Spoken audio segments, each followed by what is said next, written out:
That way you can push these engines to their safe power limit, which is going to be somewhere around the 450 wheel horsepower mark.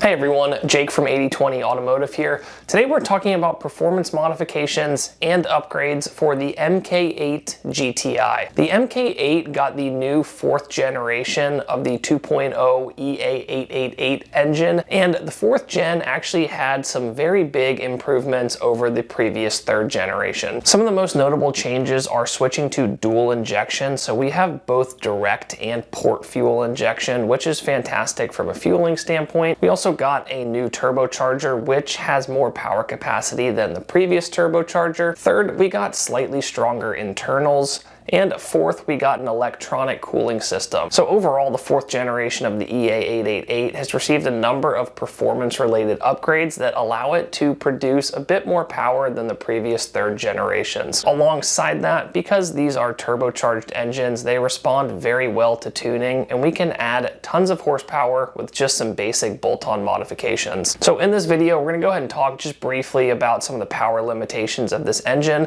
and then we'll talk about bolt-on modifications and what you can do to build a 350, 400, or even 450 wheel horsepower MK8 GTI. So from a performance and power capacity standpoint, the biggest limitation on these Gen 4 engines is still going to be the fueling system. Even though we have both port and direct injection, these things still can't handle 100% E85 because of the fuel pumps. So the limitation is going to be that we can either only run 93 octane or small E30 to E40 blends, but without an upgraded low pressure fuel pump and high pressure fuel pump, we're not going to be able to run 100% E85. And that has some pretty serious differences from a max power standpoint when it comes to how much power these engines can produce. The stock turbocharger got a good upgrade over the Gen 3, and so it's actually capable of producing over 400 wheel horsepower, but that is going to require fueling upgrades. And once you start talking about those power levels, it's common to go ahead and upgrade to the Garrett Power Max to be able to get a little bit of additional capacity out of the turbocharger and the engine itself. With something like the Garrett Power Max, we're able to get up to about 450 wheel horsepower, which is generally going to be the safe limits or the maximum power that you'll want to push on these engines before looking into internal modifications. So with that being said, just to recap this, fueling is going to be our biggest limitation. On 93 octane, we're probably only going to get to about 325 or so wheel horsepower. If we run an E30 to E40 blend with proper tuning, we can get 350 wheel horsepower, maybe a little bit more than that, but that's going to be our max levels without going ahead and upgrading the fueling system to be able to handle 100% E85. If we do run 100% E85, even on the stock turbocharger, we can get closer to that 400 wheel horsepower mark. And then to push up to 450 wheel horsepower, we're going to want to go ahead and use full E85 as well as upgrade the turbocharger to the Garrett Power Max turbocharger. So overall, that's the general modification progression on these MK8 GTIs,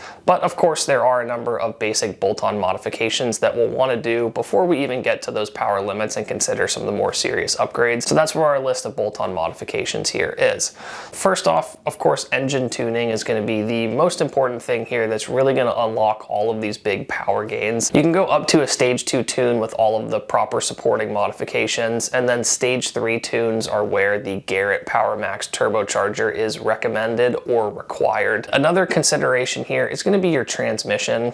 The DSG automatic transmissions are a little bit finicky when it comes to torque, and so you will want to look into DSG transmission tunes. Or if you have a manual transmission, you'll want to start looking at clutch upgrades depending on the power limits that you're getting into. Alongside tuning, I always recommend a cold air intake. The intake, despite not adding a ton of power directly, is going to help bring more air to the turbocharger, so it's going to take a bit of stress off of the turbocharger, allow it to spool faster, more freely, and that's also going to provide some health benefits by allowing the turbocharger to produce less heat. After a cold air intake, third on the list is going to be an upgraded downpipe, and a downpipe is a required upgrade for a lot of these stage 2 or stage 2 plus tunes. The downpipe houses the catalytic converter, and so what happens is you get a lot of back pressure that builds up in the downpipe, and that acts against the turbocharger and slows down turbocharger spool and also produces a lot of excess heat. So we need to upgrade the downpipe to either a catless downpipe or a high flow downpipe to reduce all of that back pressure, and that's going to take a lot of stress off of the turbocharger and allow the turbocharger to spool much faster, and it's going to give us pretty good power gains as well. And so a downpipe is definitely recommended for power gains, but also for turbocharger efficiency and reliability. Fourth on our list is going to be an intercooler. An intercooler isn't a required upgrade, but it's more of a recommended upgrade. It's recommended from a reliability standpoint, but also for performance consistency. What can happen when we're running higher boost pressures with the factory intercooler is we experience a phenomenon called heat soak, where ultimately the intercooler can't cool the charged air fast enough, and we end up sending hot air into the engine. And of course, hot air into the engine is not good from a performance standpoint and can actually cause you to lose power. An intercooler is going to be a great upgrade to make sure we're sending cool air into the engine, which is good for reliability, but it's also really good for consistent performance and preventing power loss caused by heat soak. So those are really the four main modifications here. And if you do all of those, like I mentioned, on just a 93 octane pump gas tune, you're looking at about 325 wheel horsepower. To push above that, the key piece is E85 fueling. Like I mentioned, because of the fuel pumps on these cars, we can't run 100% E85 without upgrading the fueling system, but we can run E30 to E40 blends,